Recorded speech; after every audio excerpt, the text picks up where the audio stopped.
बिस्मिल्लाहिर्रहमानिर्रहीम। अस्सलाम वालेकुम। कैसे आप सब? उम्मीद करती हूँ सब खैरियत से होंगे। आज बनाएंगे इफ्तार स्पेशल में बहुत ही बेहतरीन शानदार क्रिस्पी चिकन टिक्का पकोड़े। बहुत ही सिंपल और इजी रेसिपी है और खाने में ये उतने ही टेस्टी होते हैं। और जब आप इनको फर्स्ट टाइम में ही ट्राई करेंगे तो बिल्कुल परफेक्ट आपके ये चिकन टिक्का पकोड़े बनेंगे। बहुत ही डिफरेंट टेस्ट और डिफरेंट फ्लेवर मिलेगा कि आप इनको बार बार बनाना पसंद करेंगे। बहुत ही क्रिस्पी होते हैं और अंदर बहुत ही मज़ेदार सी चटपटी फीलिंग होगी। तो बस वीडियो को आपने स्किप नहीं करना, वीडियो को आपने एंड तक देखना है ताकि रेसिपी का कोई भी पार्ट आपसे मिस ना हो। और अगर आपको रेसिपी पसंद आए तो हमेशा की तरह चैनल को भी ज़रूर सब्सक्राइब करें। तो चलिए टाइम ज़ाया के बगैर शुरू करते हैं इस मज़ेदार सी रेसिपी को बनाना। तो चिकन टिक्का पकोड़ा बनाने के लिए सबसे पहले चिकन को मैरिनेट करेंगे। तो 250 ग्राम मैंने बोनलेस चिकन ली थी। चिकन के इस तरह से मैंने छोटे छोटे से पीसीस कर लिए हैं। बिल्कुल छोटे छोटे पीसीस करने हैं चिकन के। और चिकन को पहले मैंने अच्छी तरह से धोकर छलनी में रखा था थोड़ी देर के लिए, ताकि इसका जितना भी एक्स्ट्रा पानी है वो निकल जाए। तो चिकन को अच्छी तरह से खुश्क कर लेना है। अब इसमें डालेंगे 1 टीस्पून लहसुन अदरक का पेस्ट, हाफ टी स्पून नमक ऐड करेंगे, 1/4 टीस्पून हल्दी डालेंगे और हाफ टी स्पून लाल मिर्च पाउडर डालेंगे, हाफ ही टी स्पून जीरा पाउडर और हाफ टी स्पून गरम मसाला पाउडर डालेंगे। अब इसमें डालेंगे 1 टेबल स्पून तिक्का मसाला। किसी भी अच्छे से ब्रांड का तिक्का मसाला ले लें और वो डाल दें। अब तमाम स्पाइसेस को चिकन में अच्छी तरह से मिक्स करेंगे। तो ना ही मैंने इसमें दही का इस्तेमाल किया है, ना ही मैंने लेमन जूस का इस्तेमाल किया है, क्योंकि ये दोनों चीज़ें डालने से क्या होगा, चिकन बहुत ज़्यादा पानी छोड़ने लगेगी। तो इसीलिए इसमें लहसुन अदरक का पेस्ट डाला है, जिसकी वजह से चिकन बहुत ही सॉफ्ट और टेंडर हो जाएगी। तो तमाम स्पाइसेस को मैंने चिकन में अच्छी तरह से मिक्स कर लिया है। अब इसको मैरिनेट करेंगे कम से कम आधे घंटे के लिए।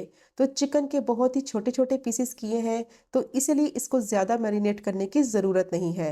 आधे घंटे में चिकन बहुत ही अच्छी तरह से मैरिनेट हो जाएगी और सॉफ्ट और टेंडर हो जाएगी। तो अब मैंने यहाँ एक बॉल लिया है, उसमें डालेंगे प्याज। एक बड़े साइज की प्याज को मैंने स्लाइस में काट लिया था, वो डालेंगे। अब इसमें डालेंगे आलू। एक मैंने मीडियम साइज का आलू लिया था, उसको मैंने क्यूब्स में काट लिया था और जो क्यूब्स काटने हैं वो इस तरह से बिल्कुल पतले होने चाहिए।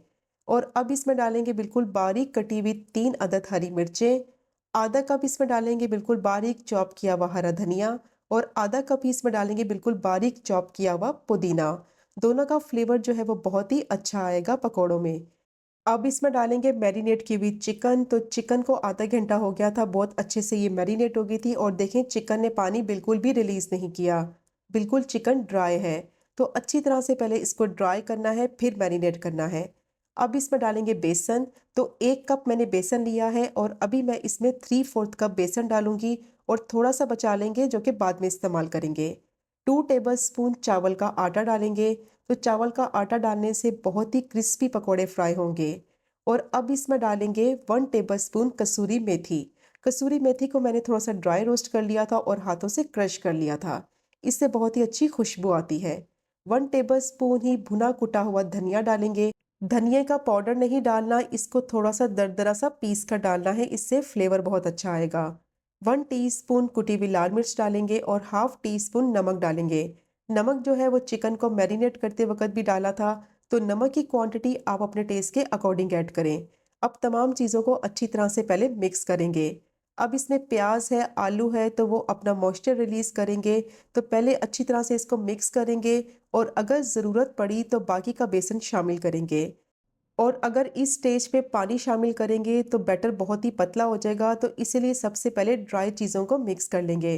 तो देखें अच्छी तरह से मैंने इसकी मिक्सिंग कर ली है। मिक्सचर जो है वो काफ़ी पानी रिलीज़ कर चुका है।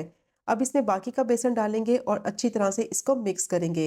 तो टोटल मैंने 1 कप बेसन इस्तेमाल किया है।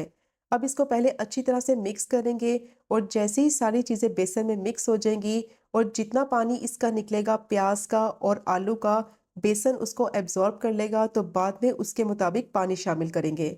तो देखिए अच्छी तरह से मैंने इसकी मिक्सिंग कर ली है और अब मैं इसमें थोड़ा थोड़ा पानी डालती जाऊंगी और इसको अच्छी तरह से मिक्स करते जाएंगे। और इसमें इतना पानी डालेंगे कि इसकी परफेक्ट कंसिस्टेंसी जो है वो रेडी हो जाए। तो थोड़ा थोड़ा पानी शामिल करना है, एक साथ नहीं डालना, वरना क्या होगा, बैटर बहुत ही पतला हो जाएगा। तो थोड़ा थोड़ा पानी मैं इसमें डालती जा रही हूँ और साथ साथ इसकी मिक्सिंग करती जा रही हूँ।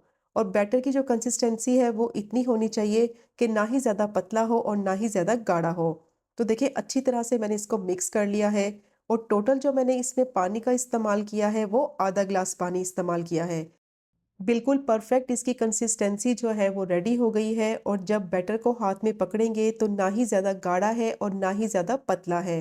बिल्कुल परफेक्ट ये बनकर तैयार हो गया है। अब जैसे ही पकौड़ों का बैटर बन जाएगा तो फ़ौरन से इनको फ्राई करेंगे, क्योंकि जब इनको ज़्यादा देर तक रखेंगे तो ये मॉइस्चर रिलीज़ करने लगेंगे और इससे पकौड़े जो हैं वो क्रिस्पी फ्राई नहीं होंगे और बैटर भी पतला हो जाएगा। अब ऑयल को मैंने अच्छी तरह से गरम कर लिया है और गरम-गरम ऑयल में पकोड़े डालते जाएँगे और उनको फ्राई करेंगे। और हाथों की मदद से पकोड़ों को डालें, एक तो इनसे शेप बहुत अच्छी आएगी और दूसरा ये बहुत ही मज़ेदार से क्रिस्पी फ्राई होंगे। बिल्कुल स्ट्रीट स्टाइल ये पकोड़े बनकर तैयार होंगे। तो जैसे ही इनको ऑयल में डालेंगे कम से कम 4 से 5 मिनट तक इनको फ्राई होने देंगे, ताकि ऑयल में जाके ये थोड़ा-सा सेट हो जाएँ।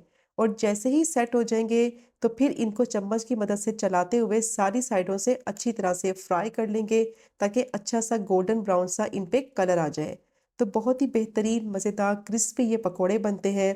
बिल्कुल डिफरेंट स्टाइल के पकोड़े होंगे, जब आप इनको ट्राई करेंगे तो बहुत ही बेहतरीन बनेंगे और बिल्कुल परफेक्ट बनकर तैयार होंगे। और ना ही मैंने इसमें बेकिंग पाउडर का इस्तेमाल किया है और ना ही मैंने बेकिंग सोडे का इस्तेमाल किया है। बहुत ही क्रिस्पी खस्ता ये पकोड़े बनेंगे और अंदर से बहुत ही सॉफ्ट होंगे और मज़ेदार से चिकन टिक्का फ्लेवर का आपको टेस्ट आएगा।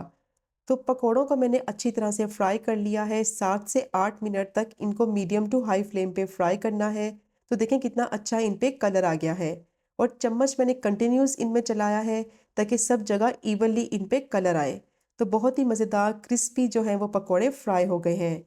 और आपने इनको 2 बैचेस में फ्राई करना है, ताकि पकोड़े आपस में चिपके नहीं और बहुत ही आसानी से इन पे कलर आए और अच्छी तरह से गोल्डन क्रिस्पी ये फ्राई हो।